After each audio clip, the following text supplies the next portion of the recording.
So I haven't played this guitar for ages, and it's a bit of a shame because it used to be my favourite guitar when I played live, my favourite gigging guitar. Now, there was just one thing that slightly irritated me about it. It didn't affect me at all when I was playing live, but when I played at home, when I wasn't plugged in, there was just this occasional buzz, and I could never work out where it came from, and I think I just have. I think it's this pick guard that just rattles against the pickup slightly.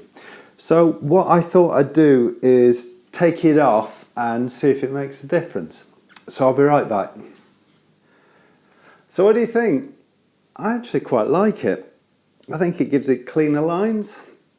I don't like messing around with my guitars too much, but I think I'll keep it like this. So anyway, what I thought I'd talk about this week is what kinds of things I do when I pick up a guitar again, because the feel of this is really quite different to my PRS or to my Strat as well. The neck is that much fatter. I actually quite like a big neck, and you know, the scale length is quite different as well. So there's a couple of exercises that I like to do. It's a picking exercise, a left hand right hand synchronization exercise that I run through, and over a couple of days I find if I do this then I develop the skills on the new instrument again. So let's zoom in and I'll show you what I mean. If you're not familiar with my picking approach, I play everything finger style, and I use the same pattern. I've talked about this a lot in other videos, so go and check those out if you're not familiar with this at all. But what I'm doing is a thumb, third, second, first type pattern.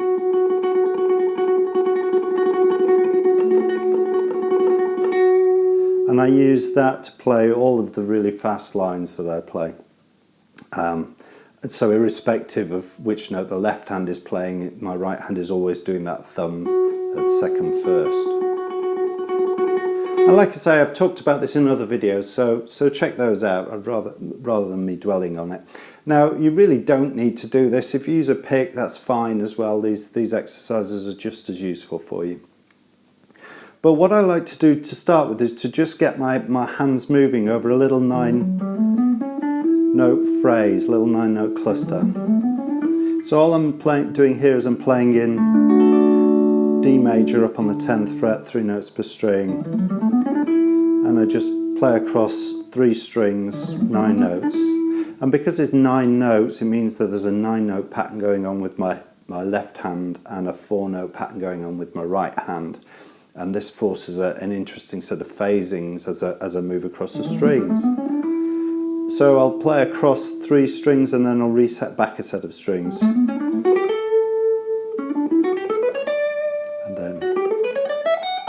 And then when I hit that top G, I'll start descending again, resetting every group to 9 notes, so playing it through.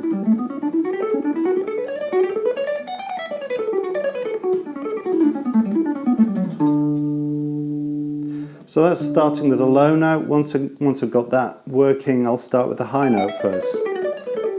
Same pattern.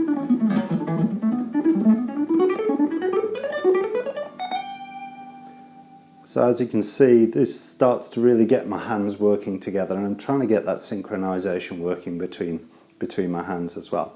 So that's the first set of patterns that I do. So the next pattern I do is pretty much based on the same idea. It's still 9 notes ascending, but this time I start with my second finger. So I play 2 notes on the bottom E, then 3 notes, finishing on with my index finger. And then I reset 1 set of strings, so starting on the A string, 2 notes, finishing with my index finger, then 2 notes starting from the D, finishing with my index finger on the E string there. And then once I reach that, I'll start descending. So starting with 1 note on the E string, finishing with 2 notes on the D string, then I'll reset to the B string. That takes me back to the start again. So this is the next thing that I do.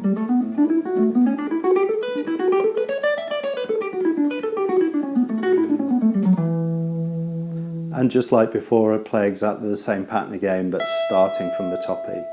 And again, this is putting my hands through a different set of phasings, different kinds of relationships between the fingers. So the third set of patterns that I play shouldn't come as too much of a surprise to you. All I do is I start with the third note on the E string, so one note on the E string, and then finish with two notes on the G string. Then reset to the A string, reset to the D string,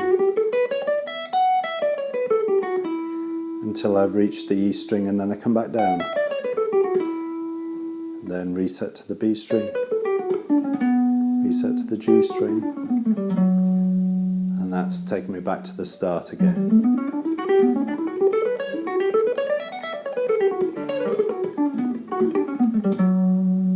As you can see, I need to work on this one. And then the third thing I like to do is play full scales, but see if I can target the end note, see if I can hit the end note nice and cleanly. So for example, I'll play across all the strings like this, and just see if I can hit that final note cleanly. Yeah. And then I'll target the F sharp instead.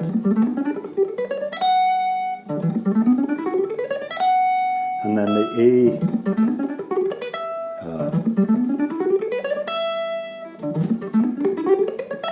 And just work my way targeting different notes on the different strings. And then once I've finished exploring these ascending lines, I'll turn everything around and do descending lines.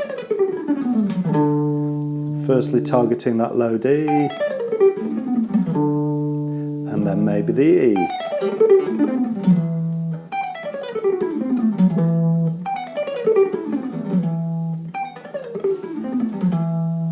And then I'll aim for the F sharp, and then the G, A, B, and work my way across the neck like that as well.